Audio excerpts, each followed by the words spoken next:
The Night Crossing, Chapter 3. Marta and Clara went to bed fully dressed in the clothes they would wear on their journey hours later. Slight shadows remained on each of their coats in the places where Mama had removed the yellow stars. Clara's pockets took up a lot of room in the bed because she had tucked some hair ribbons and a tiny silver-edged mirror in them, as well as Giddle and Lottie inside them. And Marta had a terrible time trying to fall asleep.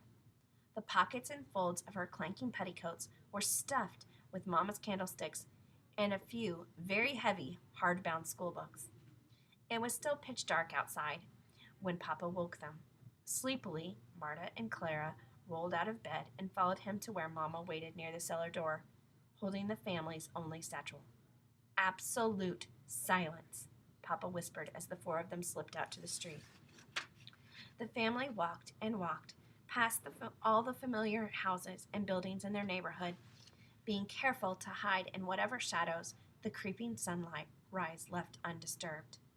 Quietly, each of them said a silent, special goodbye to the city they loved, which was once beautiful, but now looked so broken and beaten.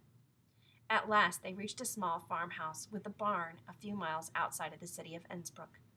Papa led them silently into the barn, where they settled behind the protective cover of two large hay bales. Then Papa peered through the barn quickly, stepped outside, and quickly made his way toward the house. Both Clara and Marta were surprised that, unlike the city, the Austrian countryside seemed untouched by the war. The fields and woods were still as lush as when their parents had brought Clara and Marta to the country for a picnic long ago. Each house had a small, steady stream of smoke rising from its chimney. It was as if the Austrian farmlands had not gone to war with the German army at all. When Papa returned, he had a small cloth filled with goat cheese and a hard brown bread. The two girls ate as much as they wanted, and then their parents finished what was left. For an entire day, they stayed hidden in the barn. When the two girls weren't sleeping, Marta read from the books she'd stuffed into her pockets, and Clara played with Gretel and Lottie. The night crossing wasn't so bad after all, Clara thought. For hours, Papa sat watching the farm road through the barn slats and studying the small map that the resistance had drawn for him to show where it was safe, or nearly safe, for the family to walk. Meanwhile, Mama gazed at the Swiss Alps in the distance. The Swiss border was still far away, and to reach it, the family would have to climb over the steep, rocky foothills of the tallest mountain ranges in the world. When the sun finally set, Papa led them from the barn to the thick woods behind the farmhouse. Every now and then, the silver candlesticks clinked in their hiding place inside Marta's petticoat. Again, the family walked and walked in the dark, past crop fields and cow pastures and hedgerows that barely provided them with cover from either the light of the moon or the bitter cold. Clara's feet began to hurt and then to swell, so Papa had to pick her up and carry her on his back. Marta and Mama looked more exhausted with every mile. All of them felt grumpy and tired, even Papa, who answered their questions about how much longer and how much farther they would have to walk with unusually sharp replies. "Just walk," he told them. "Keep walking." Once during the night, the family had to hide quickly from Nazi armored tanks that roared past them on the road near the woods. Then they began to walk again.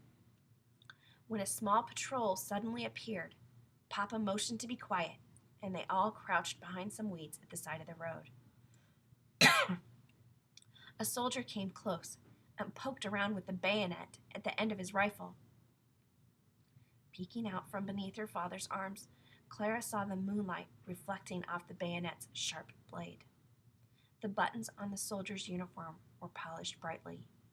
As Clara caught a glimpse of his features, she was surprised that he was so young, not much older than the boys in their early teens who had just begun to court her sister Marta. He was just a boy with flying blonde hairs on his upper lip, a Nazi boy with a gun. Holding their breath, the family huddled motionless in the dark as the blade of the bayonet plunged down, first in front and then behind them. Finally, the soldier turned away. But Mama's stomach rumbled loudly from hunger, and each of them froze with fear. The soldier stopped and turned back toward the weeds, listening. They waited for him to call out to his fellow soldiers, waited to be caught and taken away like the others. But somehow the soldier changed his mind. "It's nicht," he called to the others. "It's nothing." When the patrol had finally gone, Mama broke down in tears. "It's all right, Helen. It's all right," Papa murmured, holding her. "We're all hungry, and empty stomachs don't know anything about Nazi patrols." Now Clara understood how dangerous their night crossing was, and they hadn't even reached the slopes of the Alpine foothills yet.